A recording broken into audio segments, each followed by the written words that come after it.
Vamos mergulhar numa história em que a realidade fica tão bizarra, mas tão bizarra, que parece ficção. E a ficção, por sua vez, acaba se tornando talvez o único jeito de entender essa realidade. É uma narrativa que começa com um crime brutal na Amazônia e se desenrola em diálogos com Deus e até com anjos sem cabeça. Olha, tudo se resume a essa pergunta aqui. Como é que o crânio de um missionário que foi assassinado no meio da selva vai parar dentro de uma caixa dos Correios, numa praça pública, a quilômetros de distância? Pois é, esse é o mistério que costura a vida real e um romance que é, assim, absolutamente extraordinário. Para a gente conseguir entender essa história, nosso caminho vai ser seguir os rastros desse mistério. A gente começa com essa descoberta surreal que acontece no romance, e depois mergulha fundo na história real da vítima e do crime. Daí, a gente explora como a ficção transforma essa tragédia toda, para no fim analisar o legado, tanto do missionário, quanto do autor que contou a história dele. E o ponto de partida de tudo isso é logo na cena de abertura do romance do Nelson Sec. A cena é puro realismo mágico bem brasileiro. Imagina só, os amigos do falecido Vicente estão num bar, de boa, quando descobrem que o crânio dele, que era a principal prova do assassinato, foi simplesmente despachado e abandonado. Esse evento, que aliás é baseado num fato real, é o ponto de partida que o autor usa para fazer a gente se perguntar como é que a gente lida com a memória, com a violência e com uma justiça que, às vezes, parece uma piada de mau gosto. Agora, vamos dar uma pausa no livro para conhecer o homem de verdade, aquele que inspirou essa ficção toda. Esse aqui é o Vicente Canhas.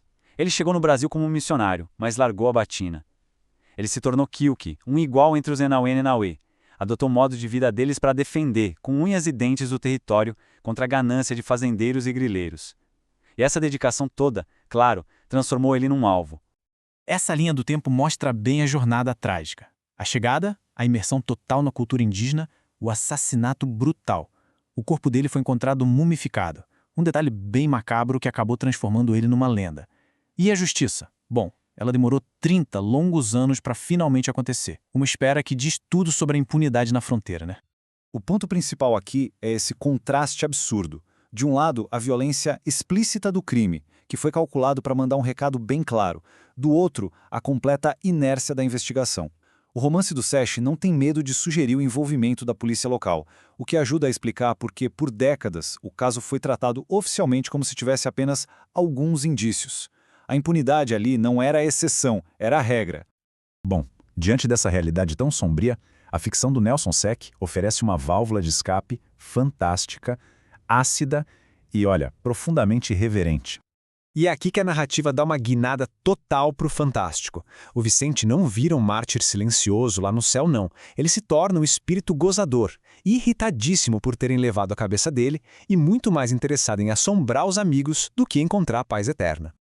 Nossa, esse trecho aqui resume perfeitamente o tom do livro. O humor ácido, o linguajar sem papas na língua, tudo isso humaniza o Vicente, tira ele daquele pedestal de santo e transforma ele num personagem palpável, terreno, mesmo depois de morto. É uma forma de resistência literária contra aquela solenidade que muitas vezes apaga quem as vítimas realmente eram. E a história não para por aí, ela se expande para uma escala cósmica. O espírito do Vicente chega no céu e encontra um São Pedro super paciente tentando explicar para um Deus extremamente irritado as teorias científicas complicadas dos humanos. E essa resposta de Deus é hilária e, ao mesmo tempo, de um pessimismo profundo. Esse diálogo mostra de forma genial a visão do Seki, um universo caótico onde nem a entidade suprema tem mais paciência para as contradições humanas. É um humor negro que espelha o absurdo total da violência e da injustiça aqui na Terra. Mas não vamos pensar que o livro é só essa viagem, não.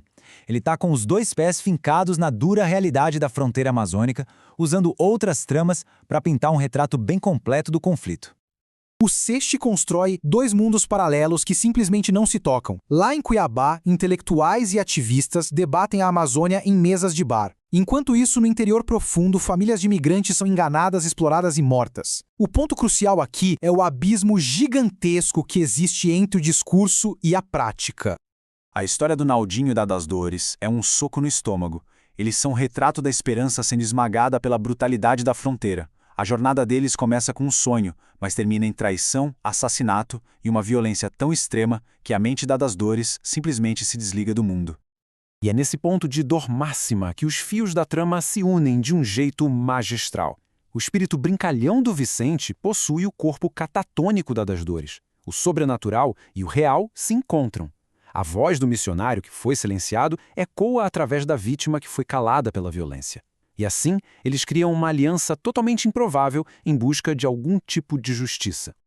Vamos agora amarrar as pontas falando sobre o impacto final, tanto do missionário real quanto do autor que imortalizou a história dele.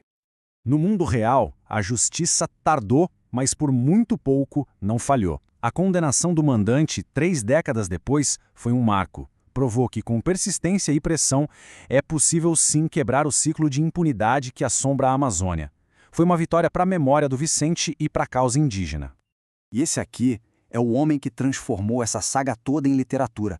O Nelson Sec não era um observador distante, escrevendo de uma capital. Ele viveu e trabalhou na Amazônia por anos com a OPAN, a Operação Amazônia Nativa. A escrita dele nasceu da poeira, do suor, da militância dele. O legado do SIEC é imenso.